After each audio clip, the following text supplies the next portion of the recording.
Hello students, Mr. Balker here. I'm going to go over the next lesson of Amplify. Specifically, we're still in the Ben Franklin unit right now. We're doing 8B, subunit 1, lesson 7. Mutual improvement. What is mutual improvement? The idea here, guys, is that Ben Franklin believes that society is better when everybody gets a little bit better. And we've talked about this a little bit already, right? We've talked about taxes that pay for schools and libraries and police stations and friar stations and all of that stuff, okay? Specifically, this lesson goes over a lot of the ideas of the library, okay? So I'm gonna go ahead and start with the Poor Richard quote that they've got. That's number 3 here. What this quote is it's a commentary on people being part of the community, okay? The quote is, "He that drinks his cider alone, let him catch his horse alone." What is this talking about? Back in the era of colonial America, Ben Franklin and other people had a tendency to go to the local pub and drink cider. Cider was an alcoholic beverage, a lot like beer. And they would go and they would hang out and they would talk and they would socialize and be part of each other's lives. And that was a good thing, right? It brought people closer together and builds a sense of community. He's making the argument in this quote here that if you want to drink your cider alone, it's fine, you're allowed, right? You don't have to be part of this, it's up to you. The second line says, let him catch his horse alone. And the reason they have that comment in there is because Ben Franklin, as with everybody else in the world at that point in time, didn't have a car or an airplane or a bus. He rode a horse or he walked. And when you ride your horse places, sometimes the horse will run off. And then now what? You gotta go catch it. Well, horses are a lot faster than you, so you gotta figure out how you're gonna do that. Most of the time, you enlist the help of other people. And that's fine. Most people are happy to help, especially if you're part of their community. But if you're not, why should they help you? That's the point of this. If you want to drink your cider alone, if you want to be outside of the community, it's okay, you can do that. Don't then come to the community when you need help. You should have been in it from the word go. You should have wanted to be part of the community the whole time. So pick. You have to do one or two things.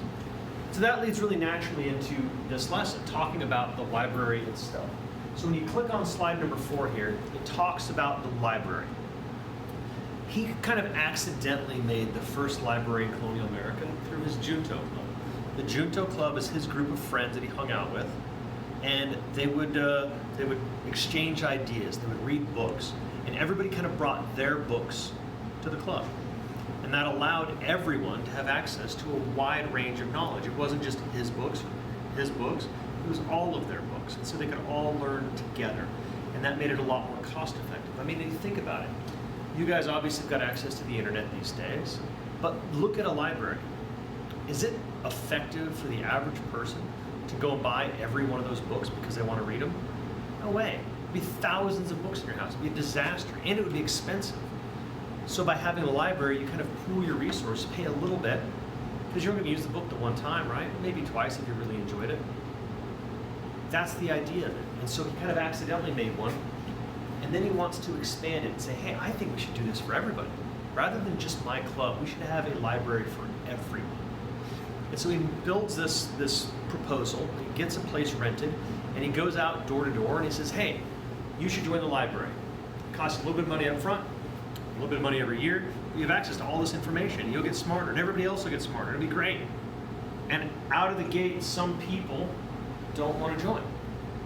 And he has to find ways around this. So what you want to do is scroll all the way down here until you get to the section where it says the objections and reluctances I met with. Start there. Break that down. Basically, people say no. When he first goes to their house, they're like, nah, I don't want to do that. I don't want to be part of that. So he has to kind of overcome that. He has to figure out, well, why don't you want to do it? What is it you don't like? And what it boiled down to is people felt like they were kind of riding his coattails. Like, oh, it's his library. He's going to be the big boss man. I'm not going to help him. He's going to be famous because he came up with this, and I'm just, another person. So he changed it, and he changed his approach to it. So read what he does. Read how he modifies what he's asked people to do, because then he gets a lot more support, and it's a big hit. And that is his argumentation style. We've already learned his argumentation style. So you can connect those rather easily, I would hope. So that brings you to the writing sample, which is right here. And I believe the writing is 120 words of you putting on an act as though you're Ben Franklin. Write me your sales pitch. How would you get me to join your library? That's it. Scroll down here, and the question is, you're Ben Franklin. You're going door to door. Convince people to join the library and do it in his style. You don't need to use his old language. You can use modern American English. That's fine by me. But tell me why I should join your library. What is in it for me? And how is it such a good idea? That's it. Pretty easy lesson. Again, 120 words. I look forward to reading them. Thank you guys so much.